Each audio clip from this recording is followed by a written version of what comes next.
मैं धन्यवाद करता हूं परमेश्वर का, इस सुंदर समय का जो परमेश्वर ने हमें दिया है। मैं विशेष धन्यवाद करता हूं भाई अनुपम डेविड, अपनी भाभी शबनम डेविड जी का, और ख़ास तौर से आगरा मसीह मंडली परिवार का, जिन्होंने ये मौका दिया कि आज इस पेज के माध्यम से हम कुछ समय परमेश्वर के साथ व्यतीत कर सकते हैं। और परमेश्वर हमें बहुत सारी गुप्त बातें सिखा सकता है जो उन्होंने बड़े बड़े ज्ञानियों से छुपा रखी। आइए परमेश्वर के वचन में जाने से पूर्व कुछ समय व्यतीत करेंगे परमेश्वर की महिमा में, और कुछ गीतों को गाकर हम आगे बढ़ेंगे। पहला गीत जो हम गा रहे हैं वो है, हमसे बरनी ना जाए मसीह तुम्हारी महिमा, हमसे बरनी ना जाए मसीह तुम्हारी महिमा। तुम स्वर्ग छोड़ कर आए, तुम स्वर्ग छोड़ कर आए, तुम मुक्ति पदार्थ लाए के पापी लिए बचाए मसीह तुम्हारी महिमा। हमसे बरनी ना जाए मसीह तुम्हारी महिमा।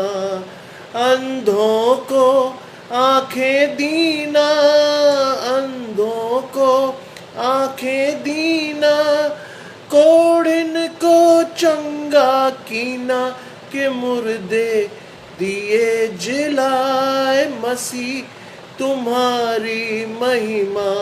हमसे बरनी ना जाए मसीह तुम्हारी महिमा। पानी पर चल दिखलाया, पानी पर चल दिखलाया, तूने हवा को डांट थमाया, के चेले लिए बचाए मसीह तुम्हारी महिमा। हमसे बरनी ना जाए मसीह तुम्हारी महिमा। मेरे पाप क्षमा सबकी ना, मेरे पाप क्षमा सबकी ना, मेरे दिल में दर्शन दीना, के प्रभु से दिया मिलाए मसीह तुम्हारी महिमा। हमसे बरनी ना जाए मसीह तुम्हारी महिमा।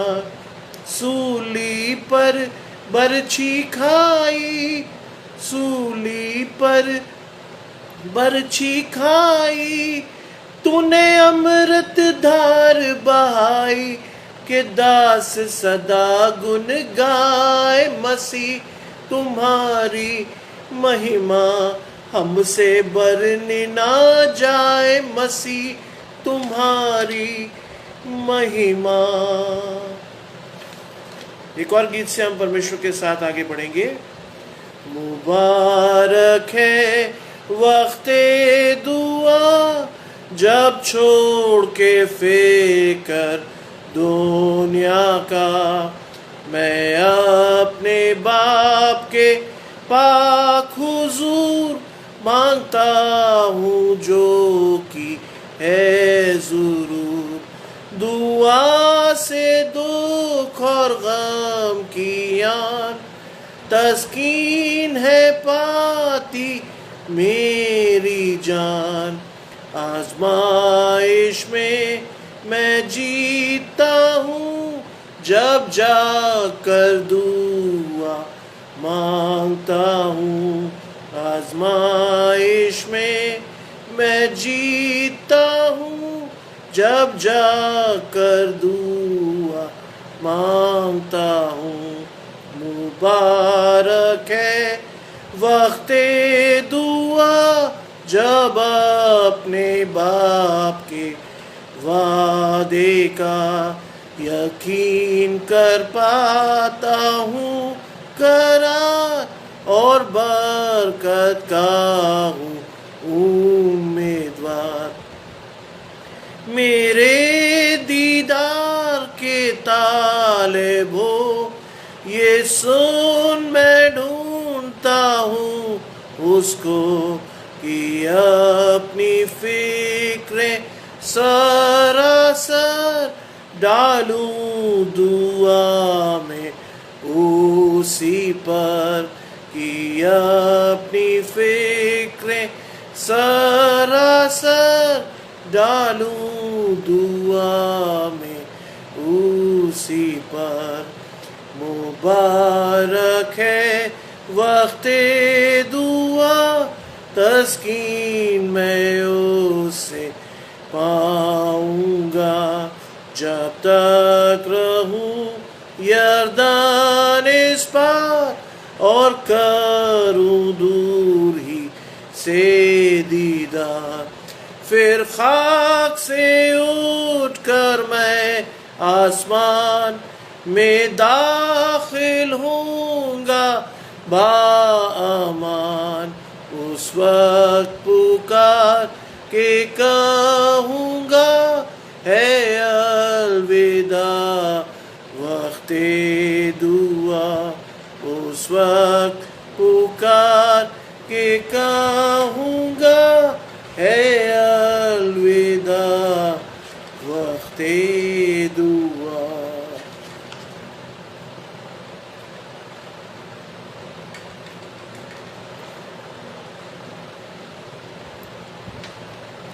परमेश्वर की महिमा में गीत और गा रहे हैं। तेरा हूँ ऐ रब सुनता तेरी बात, जो बताती तेरा प्यार। मैं ईमान के साथ आता तेरे पास, तेरा ही हूँ तलबगार। रख तू मुझको है मसीह, जहाँ चश्मा क्रूस से खास।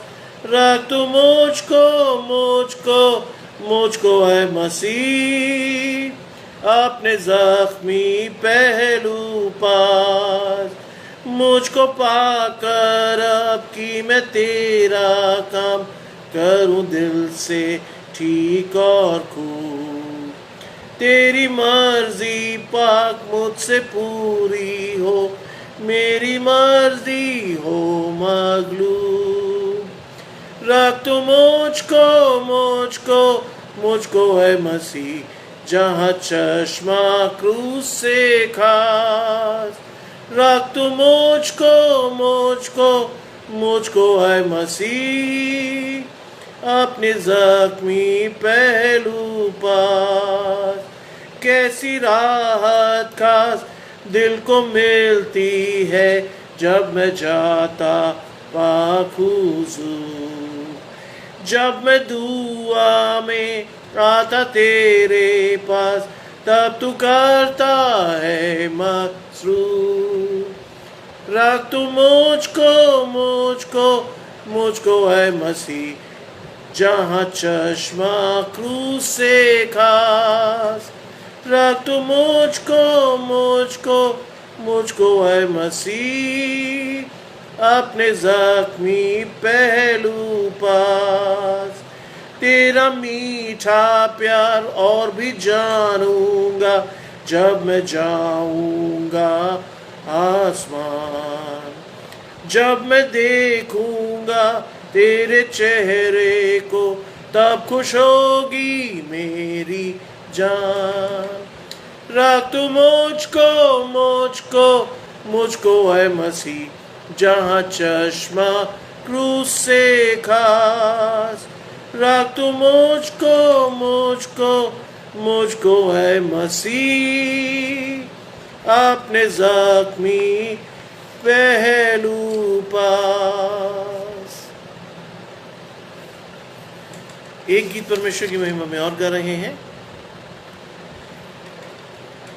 मेरी जिंदगी को ले, उस पर मोहर कर तू दे।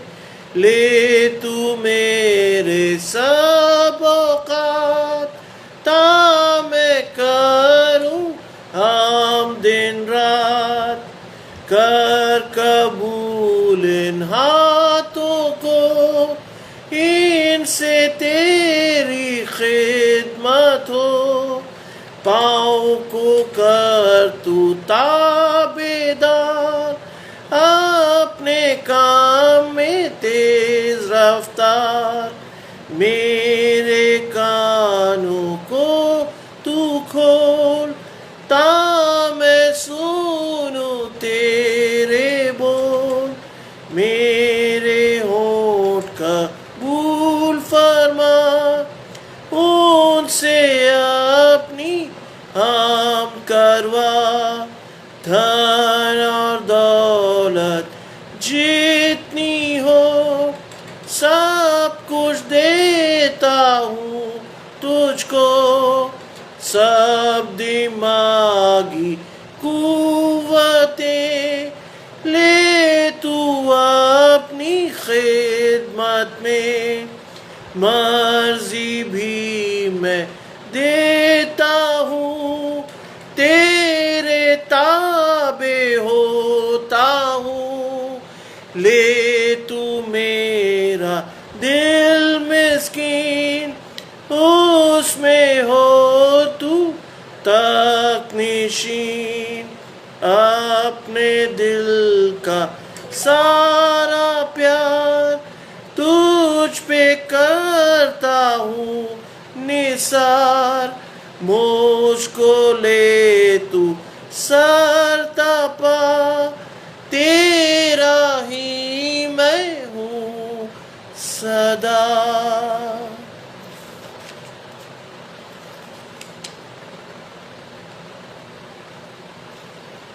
एक और गीत परमेश्वर की महिमा में गा रहे हैं, और वो गीत है, प्रभु महान विचारू कार्य तेरे, कितने अद्भुत जो तूने बनाए। देखूं तारे, सुनूं गर्जन भयंकर, सामर्थ तेरी सारे भूमंडल पर। प्रशंसा होवे प्रभु यीशु की, कितना महान, कितना महान। प्रशंसा हो वे प्रभु यीशु की, कितना महान, कितना महान। वन के बीच में तराई मध्य विचरूं, मधुर संगीत मैं चिड़ियों का सुनूं। पहाड़ विशाल से जब मैं नीचे देखूं, झरने बहते लगती शीतल वायु। प्रशंसा हो वे प्रभु यीशु की, कितना महान, कितना महान।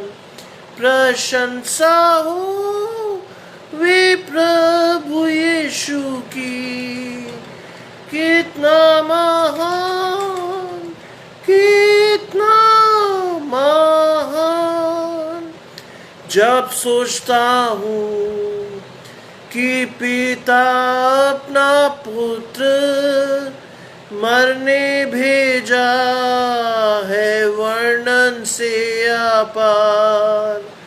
की क्रूस पर उसने मेरे पाप सब लेकर रक्त बहाया, कि मेरा हो उद्धार।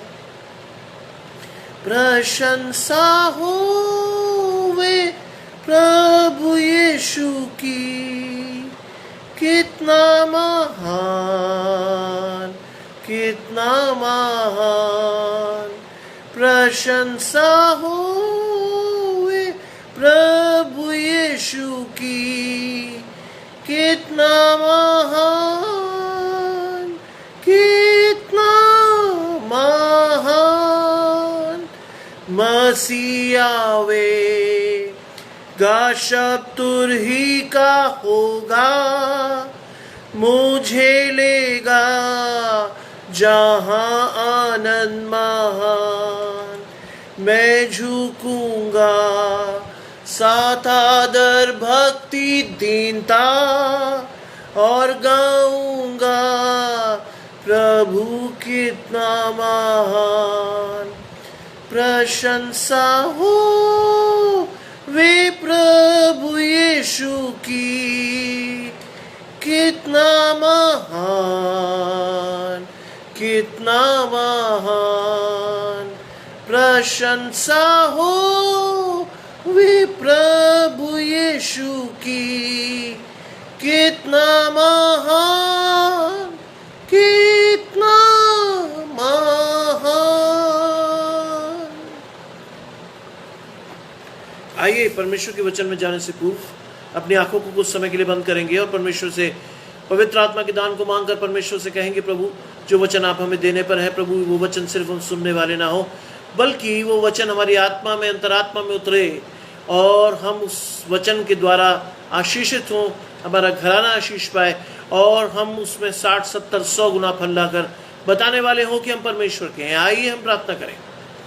तमाम अच्छी चीज़ों के देने वाले परमेश्वर यीशु मसीह में हमारे बाप और खुदा, हम धन्यवाद करते हैं आज के सुंदर अवसर के लिए जो कि आपने हमें दिया है। हम इस योग्य नहीं है प्रभु कि आज के वचन को हम स्वयं से ग्रहण कर सकें प्रभु, लेकिन आपका पवित्र आत्मा हमारे साथ है प्रभु। और आपका वचन कहता है जहाँ 2 या 3 मेरे नाम से होंगे उनके बीच में मैं होऊंगा। वास्तव में यहाँ 2 या 3 से अधिक होंगे प्रभु, और चाहते हैं प्रभु कि उन सबको आप इस वचन की आशीष दें प्रभु, और ये वचन उनके हृदय में बोया जाए, 60, 100, 70 गुना फल लाकर हम ये बता सकें कि हम परमेश्वर के हैं। खासतौर से उन लोगों को याद करते हैं जिन्होंने अपने प्रियजनों को खोया है, खासतौर से उन लोगों को प्रभु जो कि बीमार हैं और ठीक हो रहे हैं प्रभु, उन लोगों को जो अभी अभी अस्पतालों से घर आए हैं प्रभु, और उन लोगों को खासतौर से जो किसी प्रकार की परेशानी में मुब्तला है, चाहे वो सामाजिक हो, शारीरिक हो, आत्मिक हो, और ख़ासतौर से यदि आर्थिक हो तो प्रभु हर तरह से सबकी मदद करें, सबको संभालें, सबकी सहायता करें, और आपका हाथ हर एक के जीवन पर फैल जाए। सब कुछ मांग लेते हैं आपके प्रिय पुत्र यीशु मसीह के नाम से, आमीन। आइए मेरे साथ निकाल लेंगे यिर्मयाह भविष्यद्वक्ता की पुस्तक, उसका 17वां अध्याय, उसके 5वें पद से लेकर 11वें पद तक, जहां लिखा है, यहोवा यूं कहता है, श्रापित है वो मनुष्य पुरुष जो मनुष्य पर भरोसा रखता है और उसका सहारा लेता है, जिसका मन यहोवा से भटक जाता है।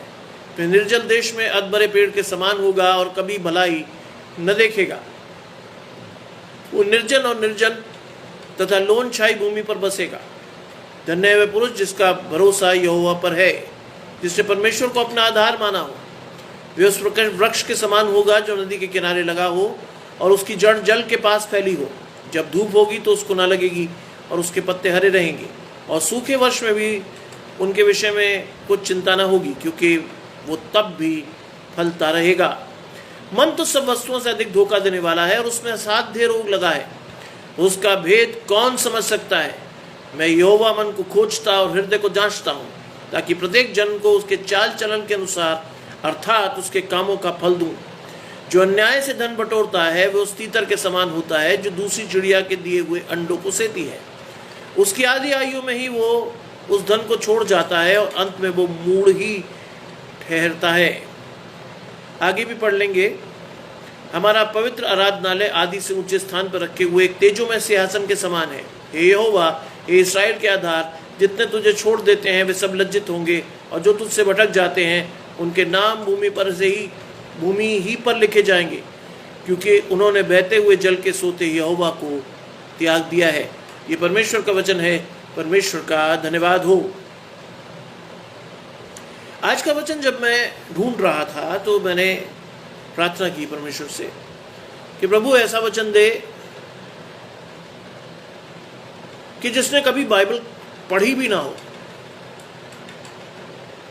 वो भी उस वचन को समझने में समर्थी हो, उसकी समझ में भी ये वचन आए। जान ले प्रभु कि वो कहाँ है और उसे क्या करना चाहिए और वो क्या कर रहा है। अंग्रेजी में एक वर्ड है कि वी शुड इंट्रोस्पेक्ट आवरसेल्व्स। हमें अपने अंतर्मन को टटोल कर देखना होगा कि हम वास्तव में क्या कर रहे हैं और पवित्र शास्त्र के परिमाण के अनुसार हमें क्या करना होगा। यहां लिखा है यहोवा यूं कहता है। यहां जो कुछ कहा जा रहा है वो यीशु मसीह के द्वारा नहीं है, वो यहोवा के विषय में है। और क्या कहता है यहोवा? श्रापित हुए पुरुष जो मनुष्य पर भरोसा रखता है। ये एक बहुत ही कॉमन सी चीज है जिसको आप और मैं रोज एक्सपीरियंस करते हैं, उसका अनुभव हम रोज करते हैं, क्योंकि हम में से बहुत सारे लोग अपना भरोसा किसी प्रभावशाली व्यक्ति पर रखते हैं। हमें इस बात का गुमान होता है कि हम फलाने व्यक्ति को जानते हैं या फलाना व्यक्ति हमें जानता है, बहुत प्रभावशाली है और समय आने पर वो हमारी सहायता करेगा। लेकिन यहां परमेश्वर कहता है श्रापित है वो मनुष्य जिसका भरोसा मनुष्य पर है, और उसका आगे लिखता है और उसका सहारा लेता। यहां परमेश्वर स्पष्ट तौर पर आपको निर्देशित कर रहा है कि सहारे के लिए अगर आपको जीवन में कुछ चाहिए तो वो है परमेश्वर का सहारा। सहारे के लिए यदि आप जाएं तो परमेश्वर के पास जाएं, जो बिना औलाना दिए सबको उदारता से देता है।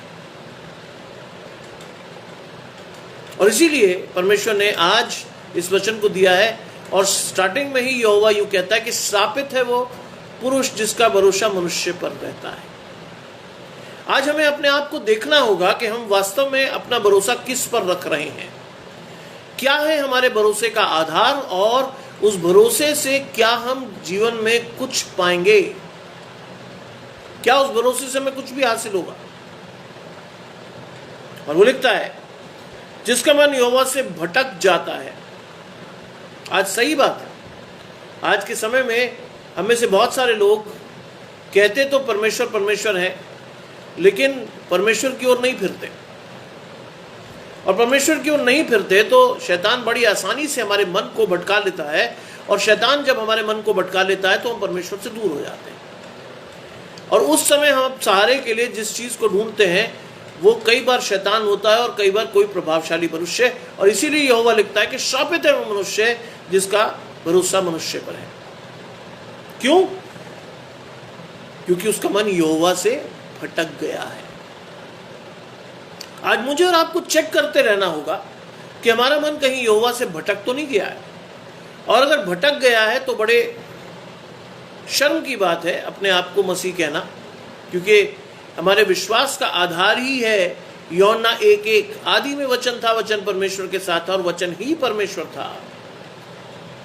और अगर वचन ही परमेश्वर था तो उस अनुसार हमें यह पता होना चाहिए कि हम क्या कर रहे हैं, क्योंकि वचन में बड़े स्पष्ट तरीके से निर्देश दिए गए हैं कि हमें क्या करना है और क्या नहीं करना। और उसी आधार पर यहोवा कहता है कि वो यहोवा से भटक गया है, यानी वो मनुष्य भटक गया है। नए नियम में परमेश्वर क्या कहता है, यीशु मसीह क्या कहता है? अच्छा चरवाहा मैं हूं और मेरी भेड़ें मेरी आवाज सुनती है। आज आप और मैं क्या परमेश्वर की आवाज को यीशु मसीह के थ्रू सुन रहे हैं? और अगर सुन रहे हैं तो बहुत अच्छी बात है, अगर नहीं सुन रहे हैं तो हमें सुनने की आवश्यकता है।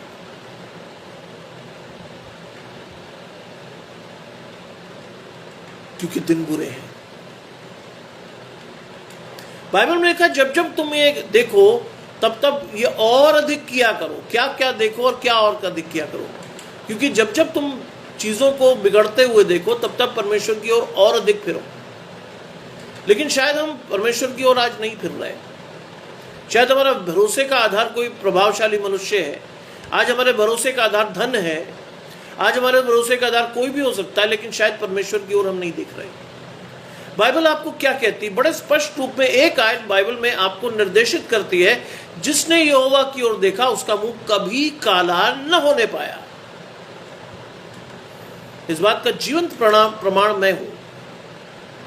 कई बार स्थितियां बहुत बिगड़ी मेरे जीवन में और मुझे लगा कि सब कुछ नष्ट हो जाएगा, लेकिन ऐसा नहीं हुआ। मैं वो शख्स हूं जिसने अपनी नौकरी के लिए जुआ खेला। जुआ का मतलब, मुझे कई लोगों ने कहा कि तुम्हारे पिताजी तो बहुत सीनियर पुलिस ऑफिसर हैं, चाहो तो कहीं रिश्वत देकर नौकरी पकड़ सकते हो। लेकिन मैंने कहा नहीं, मुझे देखना है कि अगर परमेश्वर है और अगर वो सुनता है तो वो मुझे क्या देगा। बाइबल की वो आयत मेरे लिए निर्देशित थी कि जब परमेश्वर देता है तो उसमें दुख मिलाकर नहीं देता। और वास्तव में आज मैं आपके समक्ष हूं तो वो परमेश्वर की आशीष है, क्योंकि परमेश्वर ने एक नियत समय पर मुझे सेंट जॉन्स में लाकर प्रतिष्ठित किया और आज तक रखा है, क्योंकि परमेश्वर ने जब परमेश्वर देता है तो वो दुख मिलाकर नहीं देता। आज समय है आपको ये समझने के लिए कि आप कहीं यहोवा से भटक तो नहीं गए। अगर आप भटक भी गए हैं तो यीशु मसीह ने लिखा है 99 भेड़ों के दृष्टांत में कि यदि 99 रह जाती है और एक खो जाती है तो चरवाहा उसे तब तक ढूंढता है जब तक वो मिल नहीं जाती। यीशु मसीह ने यूहन्ना में लिखा कि जो परमेश्वर ने मुझे दिया है, आशा है कि उनमें से मैं किसी एक को भी ना खोऊं। लेकिन तो परमेश्वर चाहता है कि एक को ना खोऊं। हम क्या चाहते हैं, आज ये समय है, हम क्या चाहते हैं आज इस चीज को समझिए। और अगर आप ये चीज समझ रहे हैं तो आपको ये समझना होगा कि परमेश्वर ने आपको स्पष्ट निर्देश दिया है कि आपका भरोसा किस पर होना चाहिए, परमेश्वर पर। आगे लिखा है वो निर्जल देश के अधमरे पेड़ के समान होगा और कभी भलाई नहीं देखेगा। आज हम में से कई लोग जब दुखी हो जाते हैं, हमारे घर में कोई भी चीज सही नहीं हो रही होती है, हमारे घर में कोई भी चीज परमेश्वर की इच्छा के अनुसार नहीं हो रही होती है, तो कृपया अपने आप को चेक करें हम कहां गलत हैं। क्योंकि परमेश्वर ने, यहोवा ने लिखा कि मेरे हाथ छोटे नहीं हो गए कि मैं तुम्हें दे ना सकूं और मेरे कान बहरे नहीं हो गए कि मैं सुन ना सकूं। लेकिन उसके बावजूद अगर आशीषें हम तक नहीं पहुंच रही हैं तो उसके लिए जिम्मेदार परमेश्वर नहीं, हम स्वयं हैं। और इसीलिए यहोवा लिखता है कि वो निर्जल देश के अधमरे पेड़ के समान होगा और कभी भलाई नहीं देखेगा। अगर आज हमारे बच्चे सही जगह पर नहीं पोस्ट हो रहे, आज हमारे बच्चे या आज हमारे बुजुर्ग दुखी और लाचार हैं, तो उसके जिम्मेदार आप और मैं स्वयं है, परमेश्वर नहीं। क्योंकि परमेश्वर ने बहुत कुछ आपके लिए और मेरे लिए किया, यहां तक कि उसने अपने बेटे को भी आपके और मेरे लिए दे दिया, ताकि जो कोई विश्वास करे वो अनंत जीवन पाए, नाश ना हो। आज अगर हम नाश हो रहे हैं तो हमारी अपनी मूर्खता और अपनी बेवकूफी की वजह से। आज हम अपने आप को बहुत सियाना, बहुत अक्लमंद, बहुत दानिशमंद समझते हैं। नतीजा ये होता है कि हमारे लिए परमेश्वर कह देता है कि निर्जल देश के अधमरे पेड़ के समान होगा तू और कभी भलाई नहीं देखेगा। उसके बावजूद भी हम नहीं पढ़ते बाइबल को, हम पढ़ना ही नहीं चाहते। या सामान्य शब्दों में मैं कहूं तो शैतान चाहता ही नहीं कि मैं और आप बाइबल को पढ़ें और उसमें से कुछ जानकर परमेश्वर के वेदों को समझ सकें।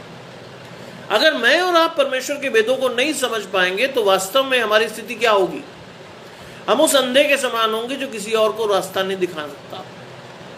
हम अपने परिवार को भी रास्ता दिखाने में सक्षम नहीं होंगे। और आगे लिखता है वो निर्जल और निर्जन तथा लोनछाई भूमि पर बसेगा। निर्जल का मतलब पोषित नहीं होगा। यीशु मसीह लिखते हैं नए नियम में, सच्ची दाखलता मैं हूं और मेरा पिता किसान है। मेरा पिता कौन? परमेश्वर। मेरा पिता किसान है और जो डाली मुझ में फलती है वो उसे और काटता छांटता है ताकि वो और फले। लेकिन यहां वो कहता है कि कहां बसेगा वो? निर्जल। निर्जल का मतलब कोई आशीष उस तक नहीं पहुंचेगी। और आगे निर्जन, दो वर्ड है, निर्जल और निर्जन। निर्जन का मतलब आसपास कुछ नहीं होगा, उसके जीवन में भी कोई आशीष नहीं होगी। और लोनछाई का मतलब ऐसी जमीन जहां पर कोई वनस्पति पनपती तो है लेकिन आगे नहीं बढ़ पाती। आज हमें अपने विश्वास का आधार समझना है। मैं आपको पहले भी बता चुका हूं कि हमारे पूरे बाइबल को यदि आप पढ़ें और एक शब्द में बांधे तो वो शब्द है विश्वास। अगर आप उस विश्वास में पक्के हैं, अगर आप परमेश्वर के साथ जुड़े हैं तो कोई भी ताकत, कोई भी परेशानी आपको तोड़ नहीं पाएगी, फॉर श्योर। दुखी तो आप होंगे क्योंकि आप मनुष्य हैं, तकलीफें भी आएंगी, आपको लगेगा भी कि हे प्रभु हो क्या रहा है, लेकिन परमेश्वर की ओर ताकते रहिएगा, क्योंकि परमेश्वर ने कभी भी इस बात को इनकार नहीं किया है कि जिसने मेरी ओर देखा उसका मुंह कभी काला न होने पाया। आप कभी भी दुखी नहीं होंगे। भजन संहिता क्या कहता है, भजनकार क्या लिखता है, धर्मी 100 बार भी गिरे तो भी परमेश्वर उसे उठा खड़ा करता है। क्यों? क्योंकि परमेश्वर उसे संभालता है, परमेश्वर उसे देखता है, परमेश्वर उसकी सहायता करता है। आज समय है इस चीज को समझने का कि हमारा भरोसा, हमारा विश्वास किस पर है। आगे वो लिखता है, ये तो एक पक्ष था, दूसरे पक्ष की ओर जाएंगे तो वो लिखता है 7वें अध्याय 7वीं आयत में, धन्य वे पुरुष जो यहोवा पर भरोसा रखता है। भजन संहिता 1 उसको पढ़िएगा, उसमें समझ में आ जाएगा कि एक धर्मी पुरुष की क्या पहचान है। और यहां पर भी उस धर्मी पुरुष की पहचान के लिए परमेश्वर लिख रहा है, धन्य वे पुरुष जो यहोवा पर भरोसा रखता है, जिसने परमेश्वर को अपना आधार माना हो। बेस, आधार। जब हम बहुत छोटे थे तो हमें एक इलस्ट्रेशन से, हमें एक उदाहरण से बहुत सारी चीजें सिखाई गई थी। वो नए नियम में, इंजील में पाया जाता है। चट्टान पर बुद्धिमान ने बनाया अपना घर, ये गाना था। और बारिश जोर से आई, और बारिश जोर से आई और तूफान भी उठा और वो घर स्थिर रहा। दूसरा स्टेंजा है, बालू पर बनाया एक मूर्ख ने अपना घर, और बारिश जोर से आई, बारिश जोर से आई और तूफान भी उठा और वो घर गिर गया। आज आपको और मुझे इस बात को बहुत अच्छी तरह से समझना होगा कि आज हमारा आधार क्या है। क्या आधार के रूप में हमने परमेश्वर को चुना है, या आधार के रूप में हमने ऐसी चीजों को चुन लिया है जो जमाने के तूफानों को सह नहीं पाएगी, गिर जाएगी, नष्ट हो जाएगी।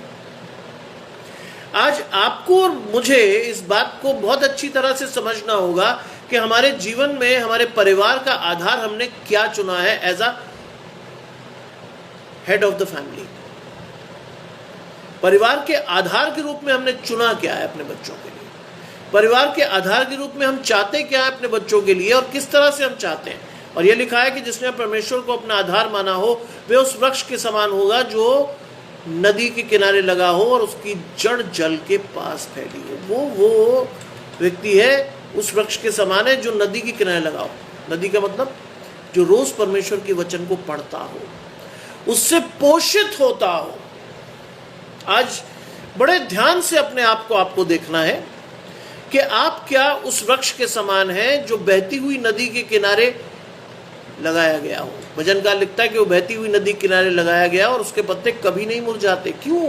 क्योंकि वो परमेश्वर के वचन से रोज पोषित होता है और उसकी जड़ परमेश्वर के वचन में गहरी होती है।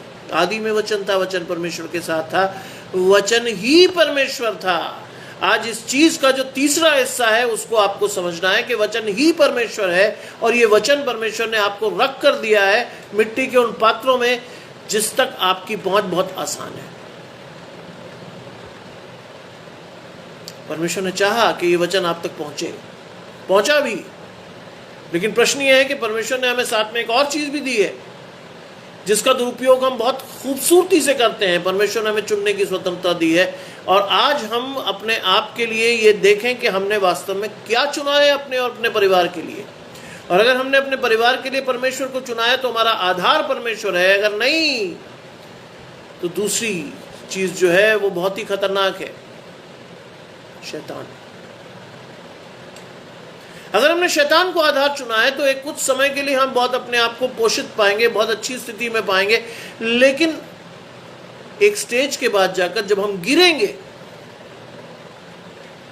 तो बाइबल में लिखा है कि निश्चय वो उन्हें फिसलने वाले स्थानों में रखता है कि अगली बार मैं वहां से गुजरा तो वो था ही नहीं।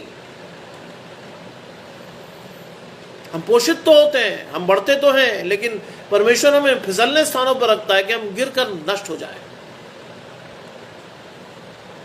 इसीलिए आज सबसे बड़ी चीज जो इस पूरे वचन में है वह है आपका आधार। किसको चुना है आपने? और वो कहता है कि उसकी जड़ें जल के पास फैली हो, जब धूप होगी तो उसको ना लगेगी और उसके पत्ते हरे लगेंगे। धूप से क्या अर्थ है यहां? अगर आप देखें तो धूप से आपका अर्थ जो यहां निकलता है वो है कठिनाइयां, परेशानियां। जब हमारे जीवन में परेशानियां आती हैं तो हम उसे कैसे टैकल कर पाते हैं?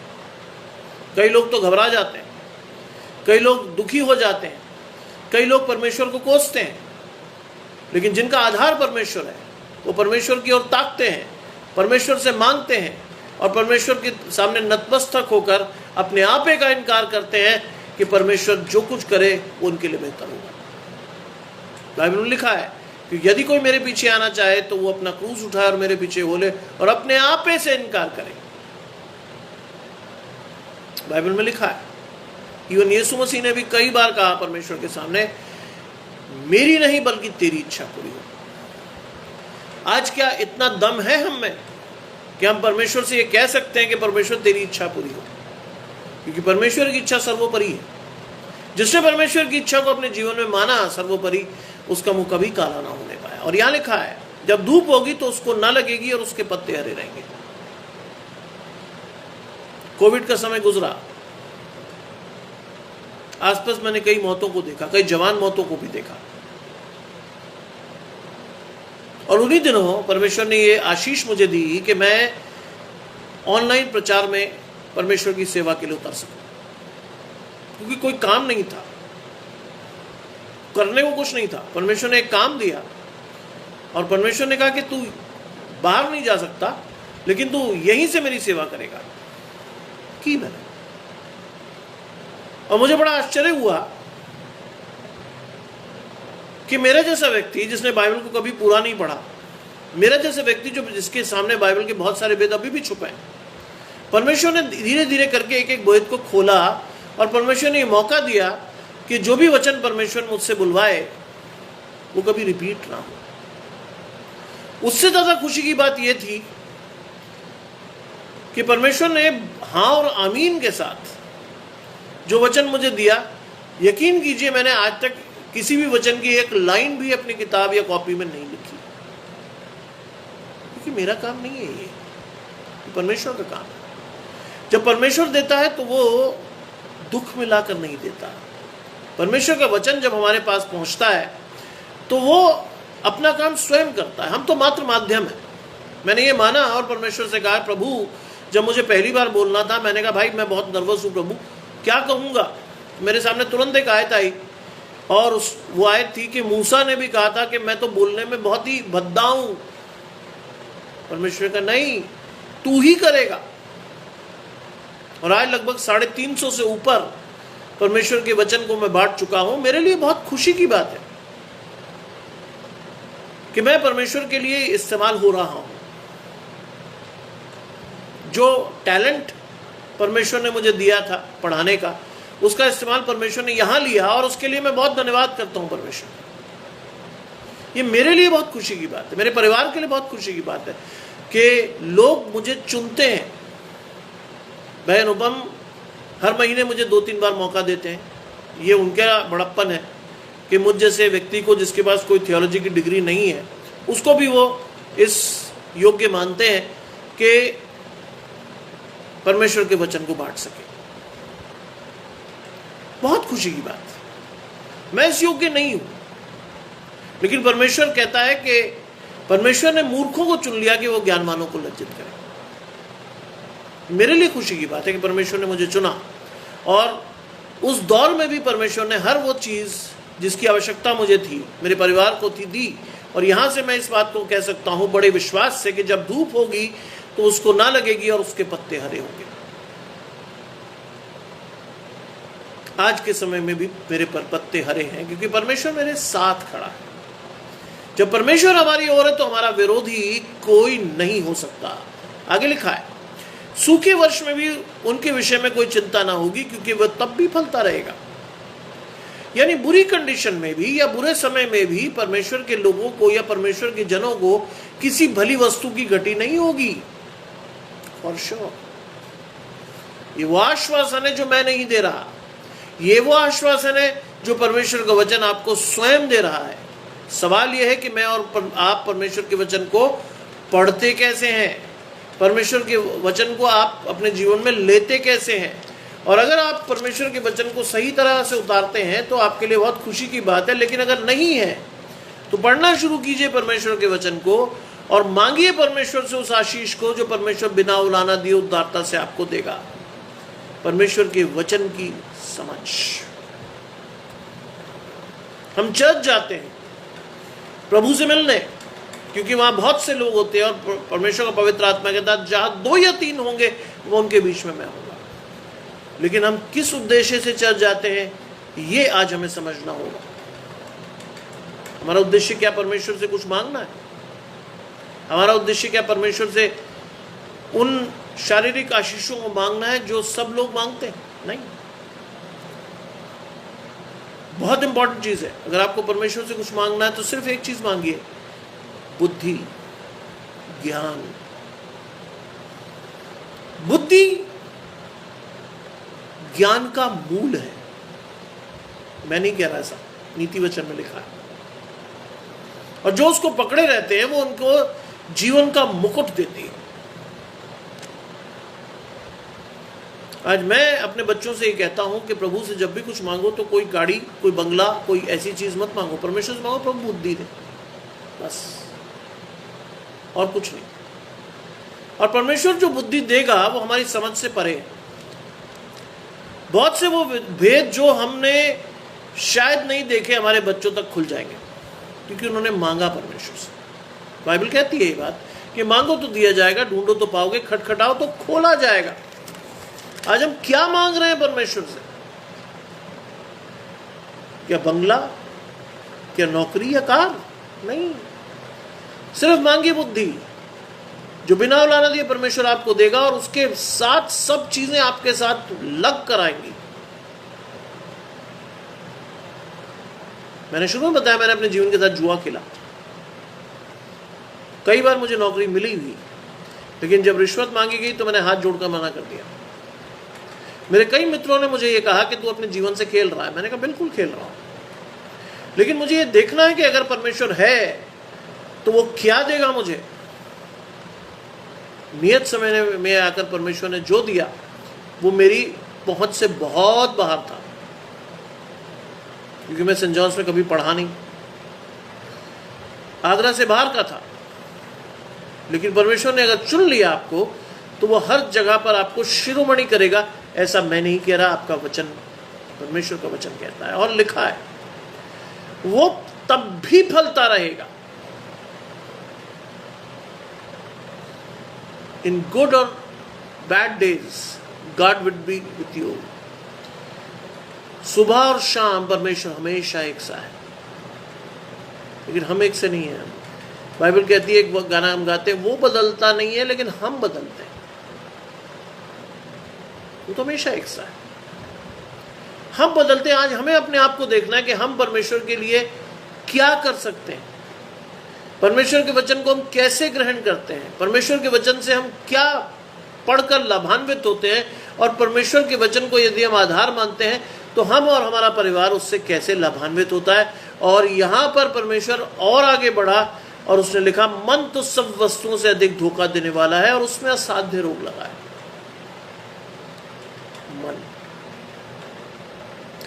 मन के बारे में ये क्यों लिखा कि वो सबसे अधिक धोखा देने वाला होता है? कि आपको और मुझे पता है अच्छी तरह से कि सारी लालसाएं कहां से बचती हैं? हमारे मन से। और वो लालसाएं गर्भवती होकर पाप को जन्म देती है और पाप मृत्यु को जन्म देता है। ऐसा मैं नहीं कह रहा, ऐसा बाइबल में साफ लिखा है। और वो कहता है कि मन तो सबसे अधिक धोखा देने वाला और उसमें असाध्य रोग लगा है।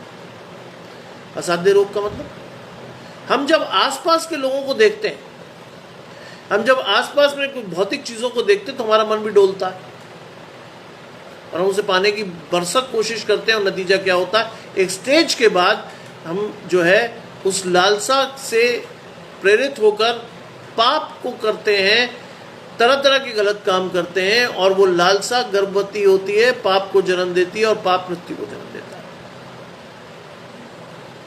बाइबल लिखा कई लोग मर गए और कई मरने पर हैं। क्यों? क्योंकि वचन तो आपके पास है, वचन तो आपको दिया गया, लेकिन आप अगर उसे पढ़ते नहीं हो तो गलती आपकी है, परमेश्वर की नहीं। परमेश्वर ने तो दे दिया आपको, परमेश्वर ने आपके लिए बहुत कुछ कर दिया, लेकिन आप अगर उस चीज को समझने में असमर्थ हो तो वो परमेश्वर का इशू नहीं है, वो आपका इशू है। क्योंकि परमेश्वर ने आपको चुनने की स्वतंत्रता दी है कि आप अपने लिए सर्वश्रेष्ठ चुनो। और मन तो सबसे अधिक वस्तुओं से धोखा देने वाला, उसमें असाध्य रोग लगा और आखिरी क्वेश्चन मार्क लग गया है, उसका भेद कौन समझ सकता है? कौन समझ सकता है उसका भेद? बाइबल में लिखा है यदि परमेश्वर ना समझाए तो हम कुछ नहीं समझ सकते। First we take God into our lives, then only we can differentiate between the good and bad. हमें सबसे पहले परमेश्वर को अपने जीवन में लेना होगा, और लेने के साथ जब हम परमेश्वर को ले लेते हैं तब हमें पता चलता है कि हम सही क्या कर रहे हैं और गलत क्या कर रहे हैं। उसका भेद कौन समझ सकता है? सिर्फ परमेश्वर। और कौन समझा सकता है? सिर्फ परमेश्वर। क्योंकि यीशु मसीह कहता है कि वो देखते हुए नहीं देखते, सुनते हुए नहीं सुनते, और अगर सुनते भी हैं तो समझते नहीं, क्योंकि उनका मन मोटा हो गया। वहां भी उन्होंने एक चीज इस्तेमाल की है, मन, और मन की मोटाई। आज हमारा मन मोटा हो गया। हम परमेश्वर के वचन को समझने के लिए दिमाग नहीं लगाते, हम परमेश्वर की क्षमता और शक्ति को भी नहीं मांगते, हम सिर्फ सुनते हैं। बाइबल में लिखा है कि तुम वो हो जिसने अपना मुंह दर्पण में देखा और भूल गया कि मैं कैसा था। आज परमेश्वर के वचन की भी यही हालत होती है। हम सुनते तो बहुत अच्छी तरह है, कई बार हम अपने पास्टर को, कई बार इवेंजलिस्ट को, कई बार हम जो कन्वेंशनल स्पीकर होता है उसको कहते हैं वाह साहब बहुत बढ़िया। क्या उसका एक भी अंश अपने जीवन में उतार पाते हैं? नहीं, क्योंकि मन में तो असाध्य रोग लगा है। उसका भेद कौन समझ सकता है? केवल परमेश्वर। और वो क्या कहता है? मैं यहोवा मन को खोजता और हृदय को जानता हूं। यहां आ गया परमेश्वर सीधा। मैं यहोवा क्या करता है? मन को खोजता और हृदय को जांचता है। आज परमेश्वर हमारे मनों को जांचता है। हम शक्ल से बहुत अच्छे लगते हों, हमारा पहनावा बहुत अच्छा हो, हम बहुत पैसे वाले हों, हम praise the Lord, God bless you बहुत कहते हों, लेकिन यहोवा मन को जांचता है।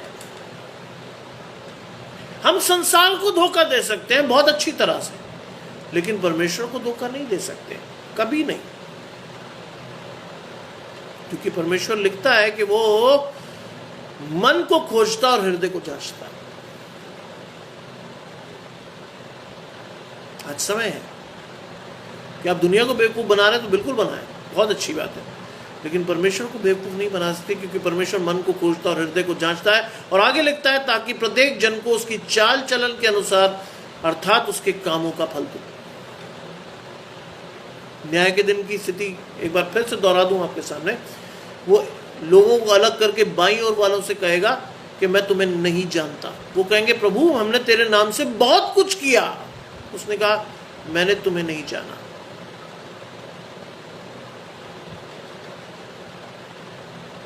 क्योंकि यहोवा मन को खोजता और हृदय को जांचता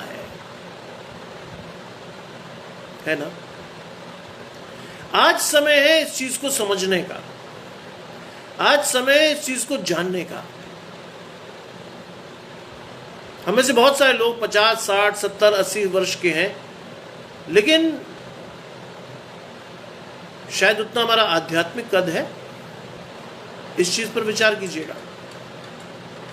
हमारा आध्यात्मिक कद क्या 70-80 साल जितना है, जितनी हमारी उम्र है?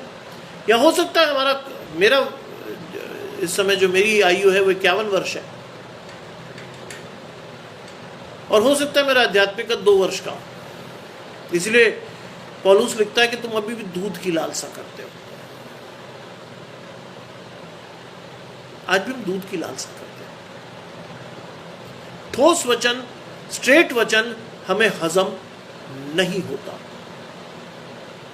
हम हजम कर ही नहीं पाते। कई लोग तो बुरा मान जाते हैं। कई बार परमेश्वर के दास, परमेश्वर के जन जब ठोस वचन देते हैं तो वो कहते हैं साहब ये तो मेरे लिए बोला, बैन मान लेते हैं पादरी साहब से, बैन मान लेते हैं एवेंजलिस्ट से, चर्च जाना छोड़ देते हैं। क्यों? क्योंकि अभी वो दूध की लालसा ही कर रहे हैं, उससे ज्यादा उन्हें पता ही नहीं। आज आवश्यक है कि जितना हमारा शारीरिक कद है उतना ध्यान हम अपने आध्यात्मिक कद पर भी दें। मैं सेंट जॉन्स में पढ़ाता हूं और सेंट जॉन्स के जो कॉलेज की टैगलाइन है वो है truth shell make you free, लेकिन वो अधूरी है। यूहन्ना 8वें अध्याय में वो पाई जाता है, और अगर आप पूरी आयत को पढ़ें तो आपको समझ में आएगा कि परमेश्वर आपसे क्या कहना चाहता है और हमने क्या उस चीज को इस्तेमाल के रूप में हमने क्या किया। Truth shell make you free, what? आयत है तुम सत्य को जानोगे और सत्य तुम्हें स्वतंत्र करेगा। अब सत्य को तो हम जान नहीं पाए, सत्य में स्वतंत्र कर देगा। क्यों करेगा भाई? अभी मुझे चैपल ऑफ इन्विटेशन में बोलने का मौका मिला। मैंने प्रिंसिपल साहब का धन्यवाद करते हुए कहा कि 22 वर्ष में एक बार तो समय दिया आपने कि स्वतंत्रता दिवस पे मैं स्वतंत्रता के विषय में जान आपके बारे में कुछ बोल सकूं। और उससे पहले कई लोग आए जो बहुत अच्छा बोले, लेकिन वो लिख के लाए, मैंने कुछ भी लिख के नहीं लाया। लोगों ने मुझसे पूछा है आप कैसे बोलोगे? मैंने कहा साहब परमेश्वर का काम है, बोलूंगा ना मैं, बोलो। सत्य तुम्हें स्वतंत्र करेगा। कौन है सत्य? यीशु मसीह ने उसमें कहा मार्ग, जीवन और सत्य मैं हूं।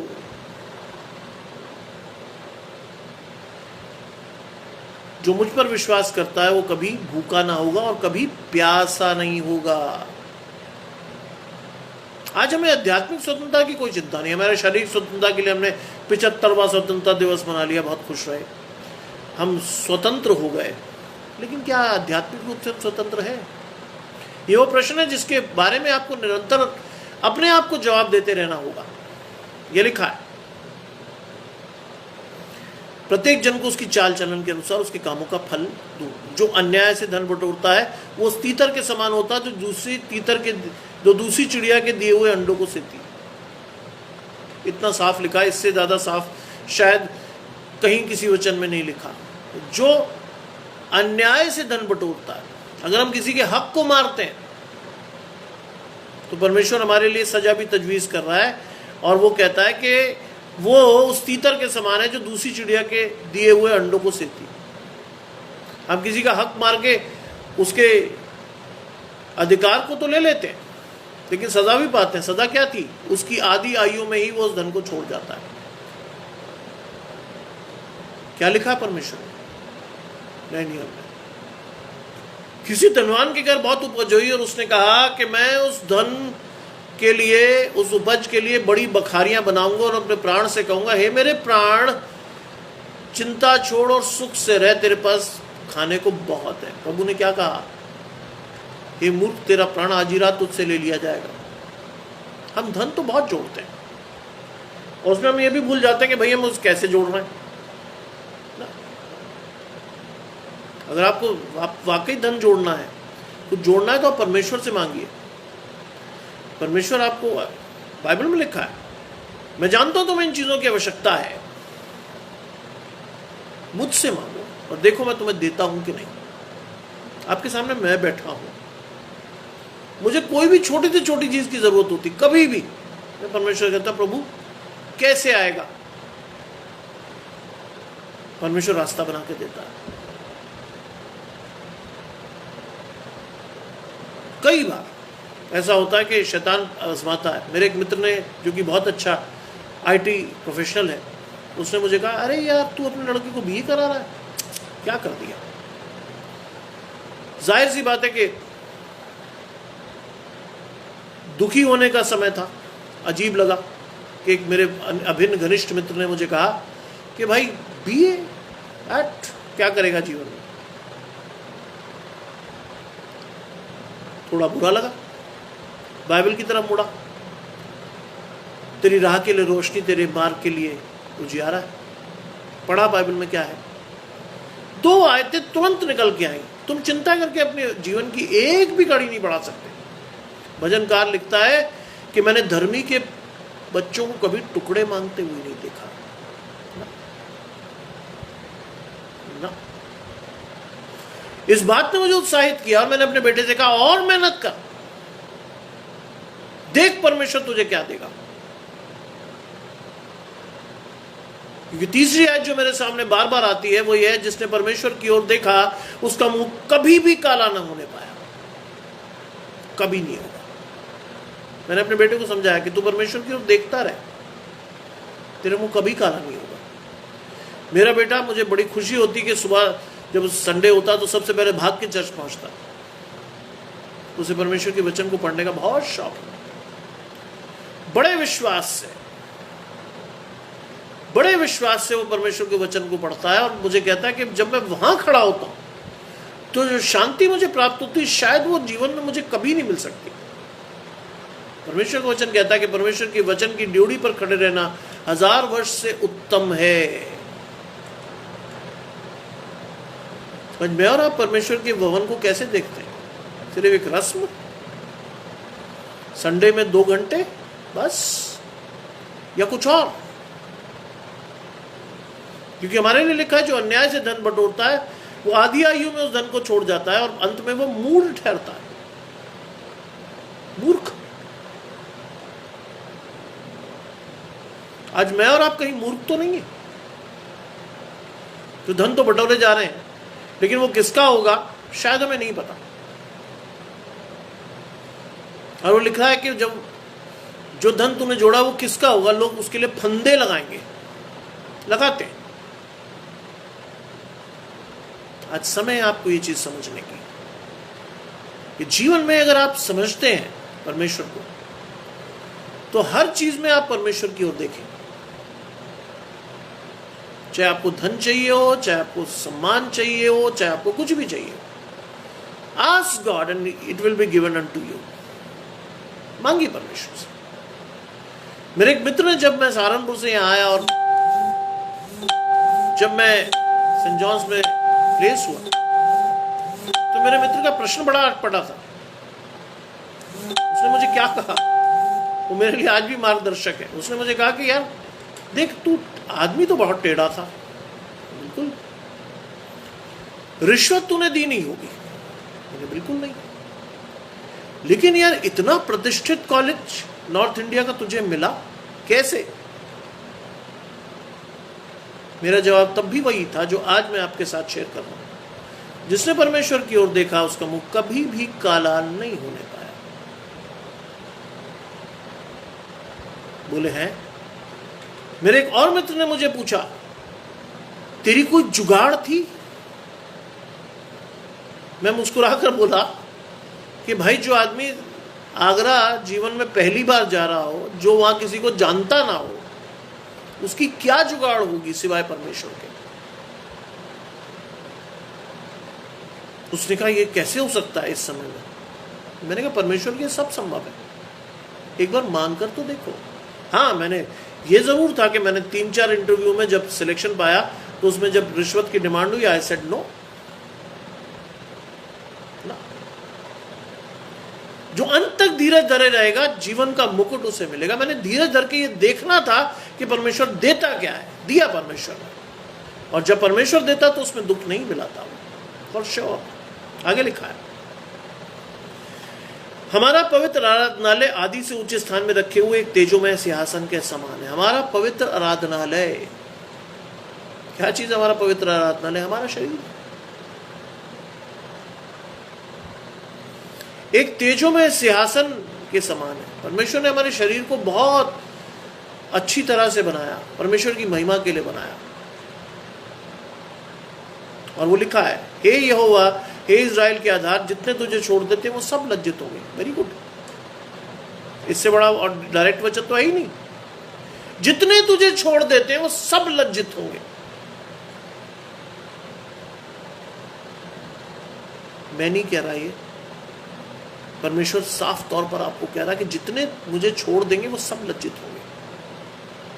आज मैं अपने बच्चों को ये सिखाता हूं कि प्रभु कुछ भी हो, in every given circumstances ask God for help. इधर उधर कभी मत देखो परमेश्वर से मांगो जो बिना उलाना दिए तुम्हें देगा, देर से सही लेकिन मिलेगा जरूर।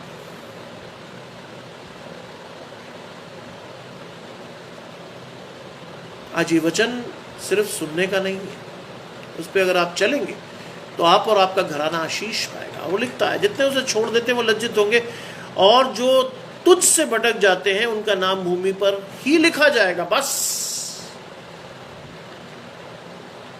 शैतान जो है वो इस पृथ्वी का राजा है। हो सकता है आपका नाम भूमि पर बहुत ऊंचे और बड़े शब्दों में लिखा जाए, वाह कितना बड़ा आदमी था, लेकिन प्रश्न ये है कि क्या जीवन में, क्या परमेश्वर के राज्य में आपका नाम होगा? यहां तो साफ लिखा है जो तुझ से भटक जाते हैं उनका नाम भूमि पर ही लिखा जाएगा। बस, है ना? आज हमारा नाम कहां लिखा जा रहा है, इसकी चिंता हमें करनी चाहिए। क्या भूमि पर ही सिर्फ, या परमेश्वर के अनंत जीवन में, अनंत राज्य में हमारा नाम होगा? आज समय है इस चीज पर आप विचार करें, आज समय है आप इस चीज को देखें, आज समय है इस चीज को आप जानें, क्योंकि ये बहुत इंपॉर्टेंट है आपके और मेरे जीवन के लिए। हमें से बहुत सारे लोग तो इसी जीवन को सच मान लेते हैं, बस बहुत बड़ा, हाँ इसी में सब कुछ है, पूरा जोर लगा देते हैं कई लोग तो बेचारे। ये तो एक टेम्पररी सा स्थान है जब परमेश्वर ने हमें भेजा, जहां हम रहे, परमेश्वर की सेवा की, चले गए, और परमेश्वर ने जहां से हमें दिया था वापस ले लिया। एक मसीह के जीवन में आशा है,